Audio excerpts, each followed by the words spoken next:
সকালের ব্রেকফাস্টের জন্য যদি টেস্টি আর হেলদি কিছু খুঁজছেন তাহলে রেসিপিটা ট্রাই করে দেখতে পারেন।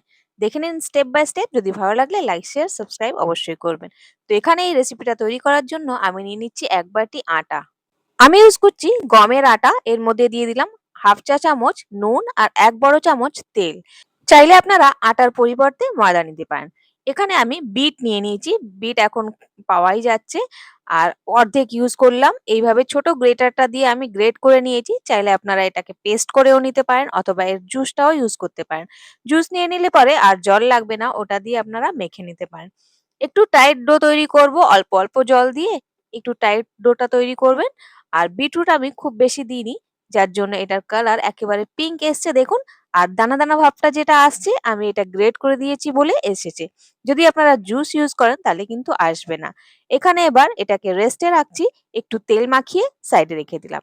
আমি নিয়ে নিচ্ছি পনির। এখানে বাড়ির তৈরি পনিরটা আমি ইউজ করছি। চাইলে আপনারা বাইরের থেকেও কিনে আনতে পারেন। এটাকে এবার এইভাবে একটু ভেঙে, ভেঙে নেব। তো এইভাবে ছোট, ছোট করে টুকরো করে ভেঙে নিচ্ছি, ক্রাম্বল করে নিচ্ছি।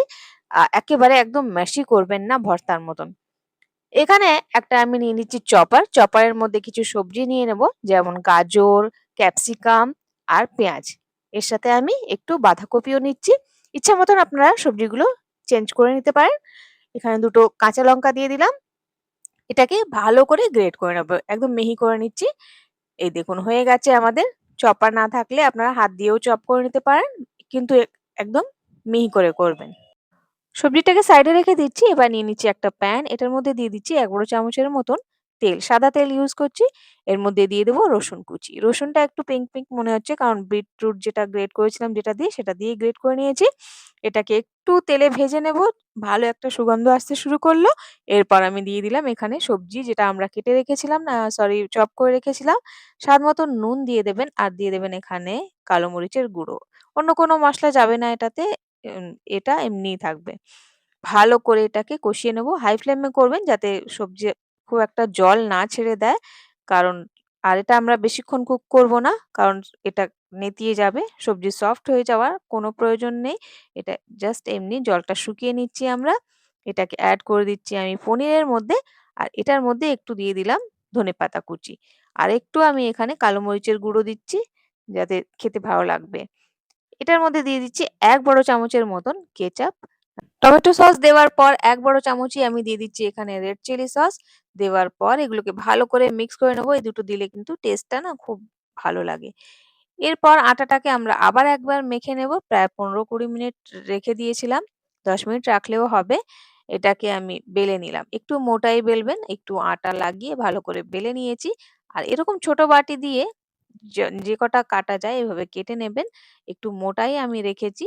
এবার একটা, একটা পোরশন নিয়ে নেব। নেওয়ার পর এটাকে আমি হাতে নিয়ে এর মধ্যে সেই পুরগুলো ভরে নেব। পুরগুলো কিন্তু ঠান্ডা করে নেবেন। আর এইভাবে দেখুন জাস্ট হালকা একটা ডিজাইন করছি। এক্কেবারে ইজি ডিজাইন। কোনো কিছু এমন নয় যে করতে পারবেন না। দেখতে দারুণ লাগে, খেতেও অসাধারণ লাগে। আর নিমিষের মধ্যে ডিজাইনটা তৈরি হয়ে যাবে। এমন কোনো আহামরি ডিজাইন নয়। কিন্তু দেখতে কিন্তু দারুণ লাগছে। দেখুন ফুলের মতন লাগছে না? আপনারা এটা ৪ টে পাপড়ির জায়গায় ৫ টা পাপড়িও করে নিতে পারেন। আর ব্যাস এটাকে আর কিছু নয়, এটাকে আমরা স্টিম করে নেব।